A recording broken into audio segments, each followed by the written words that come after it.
know if I have diastasis recti? Well, first, before I share you how, let me first tell you what you're going to learn in this training. First is what is DR, why do you get it, how do you know if you have it, how to check it, and what to do next. So first, what is diastasis recti, known as a DR? It's a separation of the rectus abdominis, which is known as the six-pack right here.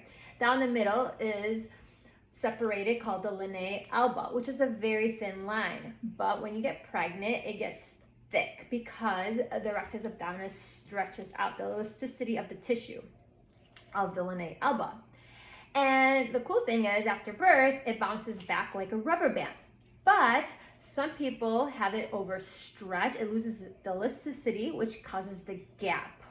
So it could happen above the belly button. It could happen below or right in the center, which makes you look like you're still pregnant after birth. So why does it happen? Well, pregnancy puts a lot of pressure on the abs. It's very common in pregnancy and in postpartum, but it can also happen to men and infants. Usually DR starts at pregnancy in third trimester because that's when the baby grows quickly. And some of you guys don't even know you have it till after postpartum.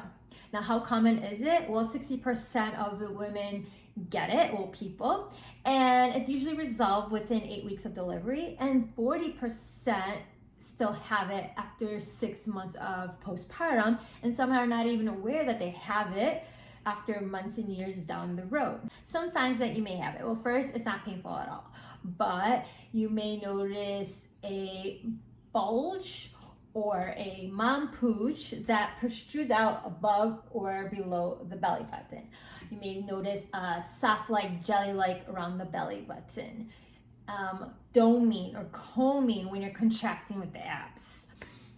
Pain during sex. Poor posture. Low back pain. Having hip pelvic pain. Maybe you have troubles lifting something or walking or doing everyday tasks, a weak in the core, constipation, a leakage when you're coughing or sneezing. So these are some signs that you may have it. So how do I know if I have diastasis recti? Well, one of the most common thing is still having that bulge midsection. Even after you exercise, you're eating clean, you lost all the baby weight, and it's still there. Second is having a doming when you're doing some contraction or when you are like leaning back from your chair or rolling out of bed. And the third is check yourself, which I'm going to show you how, but I still recommend you going to a professional healthcare provider to check it for you. So your increase of DR is having multiple pregnancies, like back to back, or having multiples, like having twins or triplets. Another thing is vaginal birth, maybe putting too much pressure to the abdominal wall. Another one is being petite, sway back, having a heavy, big baby. Remember, it's so common that there's no wrong way of having it. So how do you test for DR? Well, first, to be considered as having diastasis recti is usually 2 centimeters. So when we go by finger width and also the depth. So usually 2 to 3 fingers is known as that you have DR. And then the depth is by knuckles. So you have 1 knuckle, 2 knuckle, 3 knuckles as you go.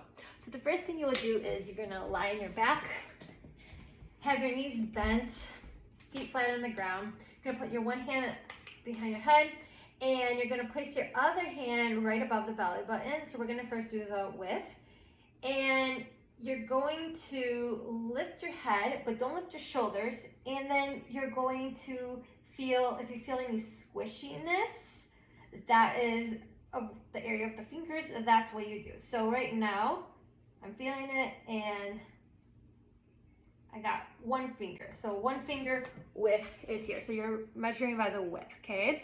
And then you would do the same thing on checking on your belly button and then below the belly button. So at the same time, you're also checking the depth too.